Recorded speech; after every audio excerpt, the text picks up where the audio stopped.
Hi, my name is Catherine J. Bain, and I'm a writer of mystery and suspense, and I'd like to welcome you to my YouTube channel. For those of you who have Netflix, I'm sure you've either seen the scenes, the commercials for, or you've actually seen the video of the staircase. That is actually based on the true story of Michael Peterson, who is an author who was convicted of killing his wife. They're saying he threw her down the stairs. One of the reasons they kind of focused on him was they discovered that a friend years before that he knew died the same way, and it turned out he was trustee of their trust. Both times, the time when the friend died and the time when his wife died, he was having a hard time with money. There was rumors that he and his wife were going to split, and his wife made most of the money at the time because he hadn't had a big book sale in a while. So they think that's why he did it. And what's funny is people who have a tendency to get away with a crime, when they commit another crime, usually do it in the same way. So they think that he actually killed the first woman and got away with it, so he decided to do that with his wife. Well, he was convicted, and then he took an appeal. On his appeal, he decided to go with an Alfred plea. Now, what an Alfred plea is you're basically saying that I didn't do it. Or I'm not saying I didn't do it. I'm just saying they got enough to convict me on. So basically, an Alfred plea is a guilty plea without saying you're guilty. It's kind of weird, but that's what it is. So that's what he ended up doing. I myself think if you take an Alfred plea, you shouldn't get a do-over on Netflix, but who am I? What do I know? It's all about selling. But anyway, I thought it would be real fun to look at a few writers and maybe check out some of the crimes that might have been committed. So here we go.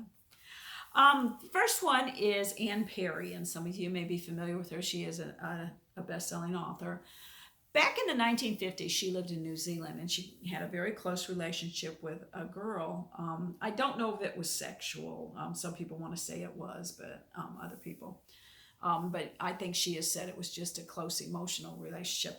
And girls like that best friend aspect. So you do get close with friends, that best friend. So I have a tendency to believe Miss Perry.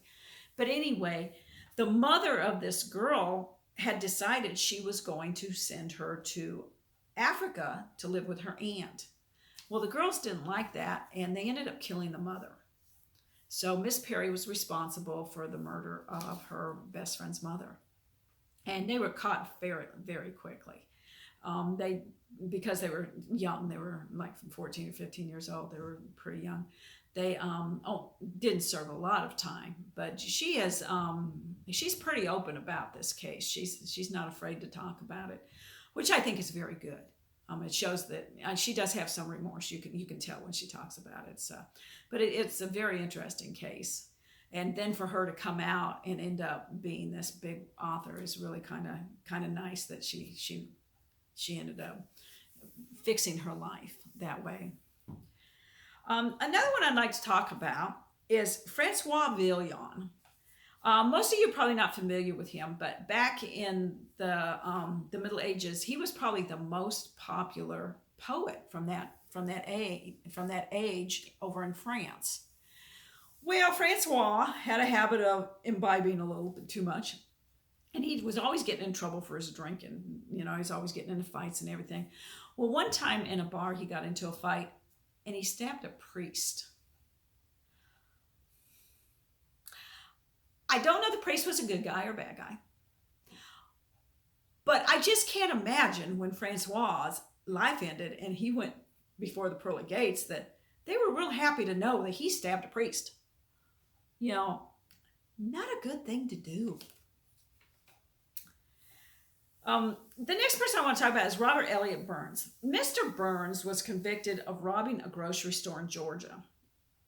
Now, in Georgia, they had, this was back in the 1920s, and they had chain gangs. And I'm sure, you've seen them in old movies and stuff. If you haven't, watch Cool Hand Luke. They do a good job of it. But anyway, it's very hard labor. And in Georgia, in the summertime, you're working 12 hours a day in heat and humidity, doing work for the government. Like working on roads and things like that. It's not just cleaning up garbage like they do now. I mean, they were actually building the roads back then. But anyway, he escaped and ended up in Chicago, where he wrote a story called "I Am a Fugitive from a Georgia Chain Gang." But he also ended up becoming publisher of the Greater Chicago magazine back then. Now, he was sent back to Georgia. Even though a bunch of people in Chicago tried to keep that from happening, he was sent back, and he was put on another chain gang, of course. But he escaped again, only this time to New Jersey. And eventually he got a couple pretty popular people to get the governor of Georgia to commute his sentence to time served. But I always thought, when I read the story, I thought, that would probably make a pretty interesting movie. And the last person I want to talk about, and he's French, and I'm probably killing his name, Henry Carrier or Charrier, I'm not sure, but he's the writer of Papillion. And if you've never seen the movie Papillion with Steve McQueen and Dustin Hoffman, you need to do it. I think it's probably the best thing Dustin Hoffman ever did. He really does not look Dustin Hoffman-y, but it's probably the best thing, in my opinion, he's ever done. But what this is Henry was convicted of murder in French Guiana, and he was sent to prison. Well, 3 years in, he escaped. Well, they found him eventually, but this time they sent him to Devil's Island. And Devil's Island has that name for a reason, because it was a horrendous prison. There was a lot of abuse. There was starvation. It was just a horrendous place to be. Well, it took him 8 times before he escaped from Devil's Island, but he eventually did, and he made his way to Venezuela. And at the age of 62, he ended up writing the story Papillion, and he says that some of that is based on what he went through at Devil's Island. So it's semi-autobiographical. But I thought that was pretty interesting. And like I said, the movie is very, very good. So if you don't want to read the book, you can read the movie or watch the movie. But anyway, I thought those were interesting. And if you know of any authors who have committed crimes, please put them in the comment section below. I find this fascinating. We write what we know, but gotta be careful. But anyway, especially when it came to Robert Burns, writing Puppy in a Chain Gang, probably not the smartest thing he ever did. But anyway, if you do know of any, please comment below. And also, if you like the video, please subscribe so you'll get more notifications when the next one comes out.